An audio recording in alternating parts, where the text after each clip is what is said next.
பாரம்பரிய சமையல். திணை திடீர் இட்லி. திணை திடீர் இட்லி செய்யறதுக்கு தேவையான பொருட்கள் என்னென்னு பார்க்கலாம்.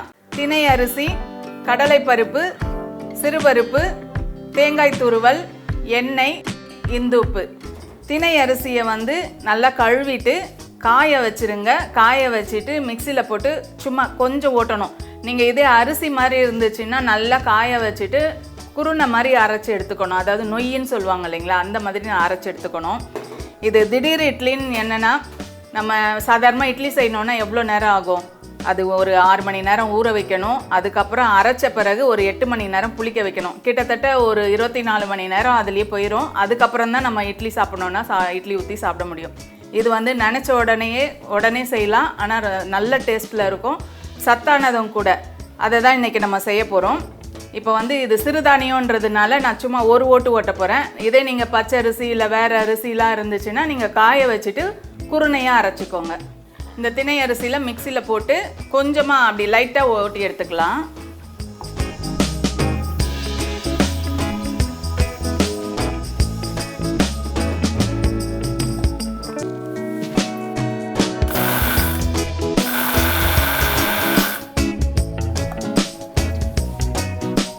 இந்த மாதிரி அரைச்சிக்கோங்க.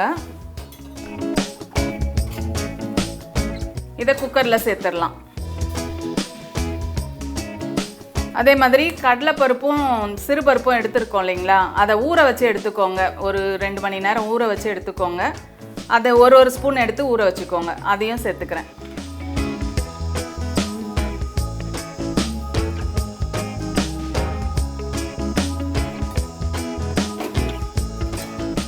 ஒரு கப்பு தேங்காய் துருவல் எடுத்துக்கிறேன். அதையும் சேர்த்துக்கிறேன். சேர்த்துட்டு நம்ம 1 கப்பு அரிசி போட்டோம் இல்லைங்களா, 3.5 கப்பு தண்ணி ஊற்றணும்.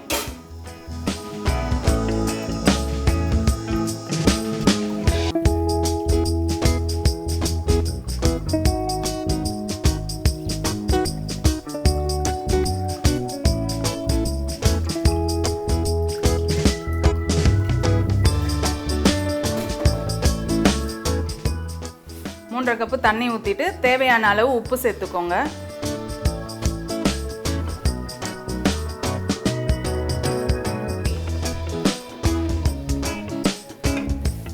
கலந்து விட்டுட்டு மூடி போட்டுட்டு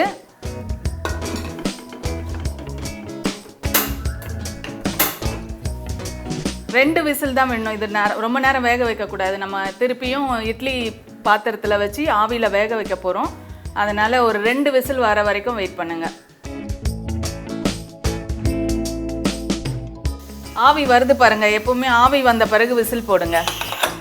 சிறுதானியனாலே ஒரு 3 விசில் இல்லைன்னா 4-5 விசில் கூட விடலாம், நல்லா வேகும். இது நம்ம திருப்பி ஆவியில் வேக வைக்க போகிறோம். அதனால் 2 விசில் வச்சா போதும், அது வேகட்டும். 2 விசில் வந்துருச்சு. ஸ்டவ் ஆஃப் பண்ணிடுங்க. இது ஆறின பிறகு எடுத்துட்டு நம்ம கொஞ்சம் ஆற விட்டுட்டு இட்லி மாதிரி செஞ்சு ஆவியில் வேக வைக்க போகிறோம். நம்ம சிறுதானியத்தில் பண்ணுறோம். அதாவது நீங்கள் சாதா அரிசிலையும் பண்ணலாம். நம்ம சிறுதானியத்தில் பண்ணும்போது அதில் நார்ச்சத்து நிறைய இருக்குது. பொதுவாக சிறுதானியம் எல்லாத்துலேயுமே நார்ச்சத்து இருக்குது. திணையில் அதாவது சக்கரை அளவு கம்மி பண்ணுற சத்து நிறைய இருக்குது. சுகர் அதிகமாக இருக்கிறவங்க இந்த திணை அரிசியை டெய்லி கூட சாப்பிட்டுட்டு வரலாம். கஞ்சா சாப்பிட்லாம், சாதமாக வடித்து சாப்பிட்லாம், வெரைட்டி ரைஸ் செஞ்சு சாப்பிட்லாம். எல்லாத்துக்குமே நல்லாயிருக்கும். மாவு இல்லைன்னு வச்சுக்கோங்களேன், இந்த மாதிரி இட்லி மாதிரி செஞ்சு சாப்பிட்லாம். நீங்கள் மாவு அரைக்கிறீங்கன்னா எல்லா சிறுதானியமும் கொஞ்சம் கொஞ்சம் சேர்த்து, இப்போ 1 டம்ளர் இட்லி அரிசி உளுந்து போடுறீங்க இல்லைங்களா, அதே மாதிரி எல்லா சிறுதானியமும் சேர்த்து 1 டம்ளர் சேர்த்து அது கூட மாவு அரைங்க. அந்த சிறுதானியத்தோட சத்து நம்மளுக்கு கிடைக்கும். எந்த டிஃப்ரெண்ட்டும் தெரியாது, நல்லாவே இருக்கும். நல்லா இட்லிலாம் பூ மாதிரி இருக்கும், தோசையும் நல்லாயிருக்கும். நம்ம பாரம்பரிய உணவில் நோய் வராமல் இருக்கிறது கூடிய சத்துக்கள் நிறைய இருக்குது. அதனால் இந்த மாதிரி சிறுதானியம், பாரம்பரிய அரிசி இதெல்லாம் அடிக்கடி சேர்த்துட்டு வாங்க. இது ஆறட்டும். அதுக்கப்புறம் நம்ம ஆறின பிறகு இட்லி சுடலாம். 2 விசில் ஆவியும் அடங்கிருச்சு. இப்போ எடுத்துடலாம். எடுத்துட்டு பாருங்கள், இந்த மாதிரி இருக்கணும்.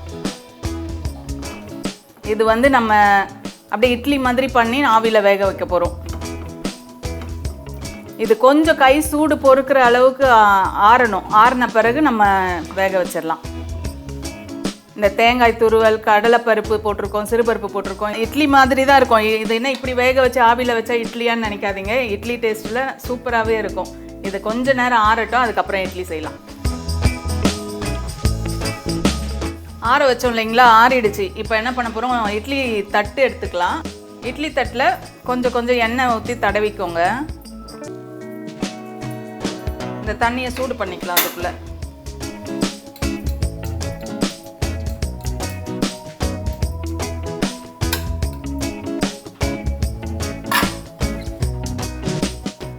கொஞ்சம் கையில் எண்ணெய் தடவிக்கோங்க.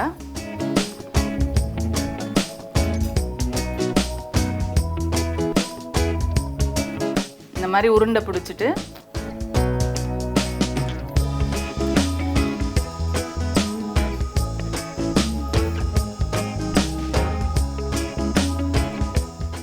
அப்படியே எடுத்து இட்லி தட்டில் வச்சுருங்க.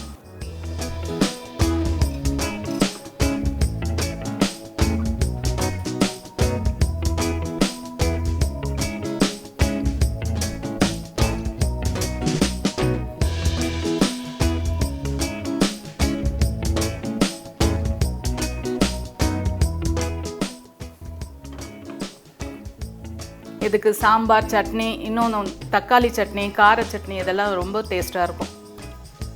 நம்ம தேங்காய் சேர்த்துருக்கோம், பருப்பெல்லாம் சேர்த்துருக்கோம் இல்லைங்களா, அது நல்லா சாப்பிட்றதுக்கு ரொம்பவே டேஸ்ட்டாக இருக்கும். இந்த சிறுதானியன்றதுனால சீக்கிரமே ஜீரணம் ஆகும்.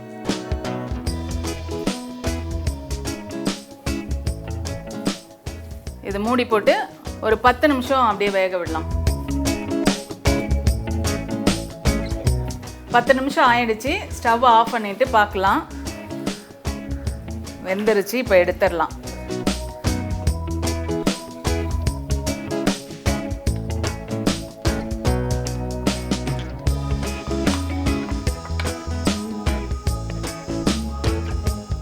சத்தான திணை திடீர் இட்லி ரெடி ஆயிடுச்சு. நினச்சப்போ திடீர்னு நம்ம ரெடி பண்ணி நம்ம சாப்பிட்லாம். அது இப்போ மாவு இல்லைன்னா என்ன செய்யறதுன்னு யோசிக்காமல் இந்த மாதிரி கூட பண்ணி சாப்பிட்லாம்.